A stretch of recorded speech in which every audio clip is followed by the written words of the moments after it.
నమస్కారం. ముఖ్యంగా yo-yo TV ప్రేక్షకులకి అలాగే ఈ రాష్ట్ర ప్రజలకి వివిధ హోదాల్లో ఉన్నటువంటి నాయకులకి కార్యకర్తలందరికీ కూడా బీసీవై పార్టీ కార్యకర్తలందరికీ కూడా నా హృదయపూర్వక కృతజ్ఞతలు.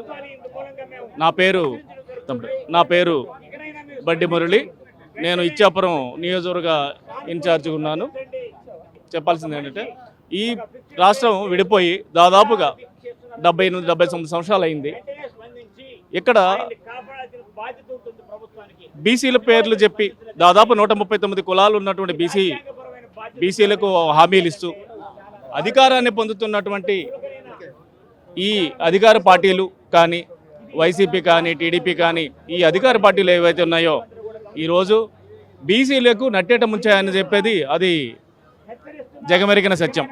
అయితే ఈరోజు బీసీ ఓట్లతో దాదాపు 52% ఉన్నటువంటి బీసీ ఓట్లతో అధికారాన్ని పంచుకున్నటువంటి ఈ కూటమి ప్రభుత్వం ఈరోజు 44 వసంతాలు చేసుకున్నటువంటి టీడీపీ ప్రభుత్వం పండగ చేసుకున్న టీడీపీ ఆవిర్భావం రోజే బీసీలకు మేము 44% రిజర్వేషన్ కల్పిస్తామని చెప్పినటువంటి ఈ టీడీపీ ప్రభుత్వం ఈరోజు ముఖ్యంగా బీసీలను నడ్డి విరిసిందని చెప్పొచ్చు.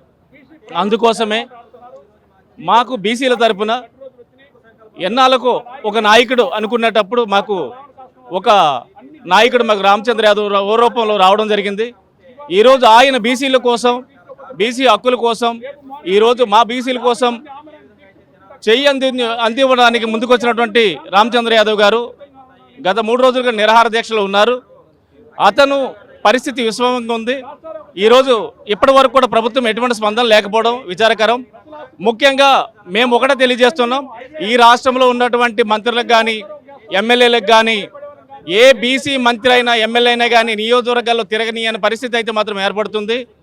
రేపు మీ పదవులు కూడా కనీసం ఊడిపోతాయి అనే ఆలోచన కూడా మీకు మొదలవుతుంది. అది మాత్రం గుర్తుపెట్టుకోండి. ఎందుకంటే బీసీలు తిరుగుబాటు చేస్తే ఎలా ఉంటుందో ఇక్కడ మేము చూపిస్తాం. ఇప్పటి వరకు మేము ఒక శాంతియుతంగా ఈ కార్యక్రమాన్ని అయితే ఇప్పటి వరకు మేము నడిపించడం జరిగింది.